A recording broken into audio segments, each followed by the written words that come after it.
why isn't Leo Taxil ever brought up when we talk about these Masonic discussions?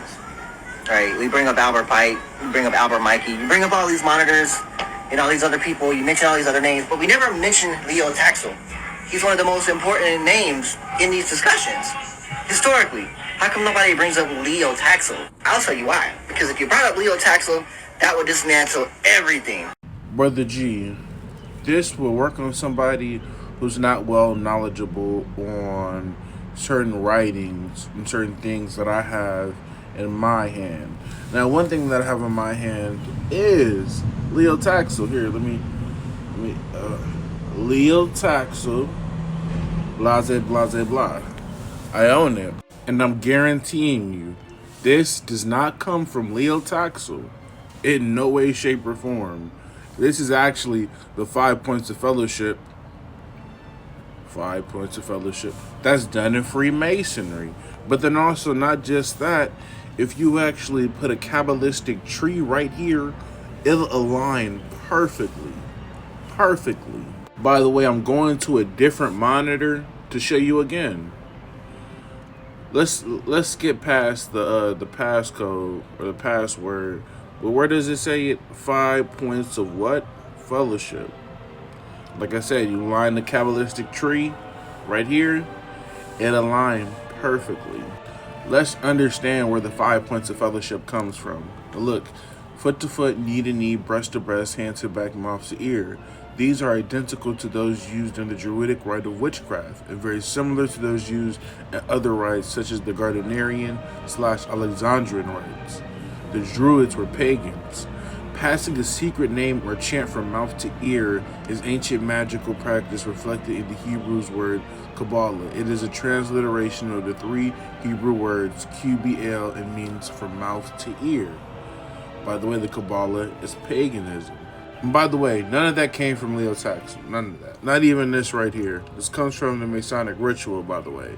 This is the 3rd degree ritual of Haram Abif. And I'm not going to go all into it. I'm just going to show you how this goes back to paganism. By the way, when I say pagan, I'm referring to those who worship gods other than Yahweh. It's a broader term encompassing those who are not part of the Abrahamic faith, such as Judaism or Christianity.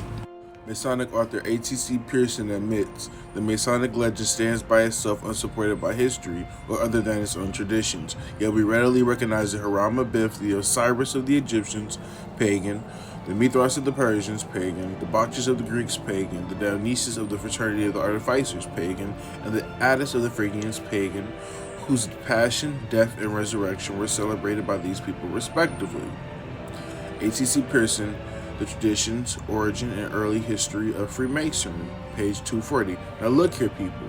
Peep how all these places practice paganism. But not just that. He said they celebrated the passion, death, and resurrection of these deities. Didn't Jesus Christ unalive and come back? Think about that. Mock ritual. Now remember, brought up the Druids, and I talked about them with the 5 points of fellowship. But now let's see what they do in their initiation ceremony. And it says this, people. The candidate was first placed in a bestow's bed or coffin, where his symbolic death represented the death of who? Or the sun. In his resurrection, in the 3rd degree. Now, by the way, the Haram Abif ritual happens in the 3rd degree. Same as the Druids. Now it says this though, in the 3rd degree symbolize the resurrection of the sun. I want to finish off by showing you guys this right here, and it says, but though their dominion was thus destroyed, many of their religious practices continued much longer, and so late as the 11th century, in the reign of Canute, it was necessary to forbid the people to worship the sun, moon, fires, etc. Certainly, many of the practices of the Druids are still adhered to in Freemasonry, and some writers on this order endeavor to show that it was established soon after the Edict of Canute, and that as thereby the Druidical worship was prohibited in toto, the strongest oaths were required to bind the initiated to secrecy. Same that happens in Freemasonry.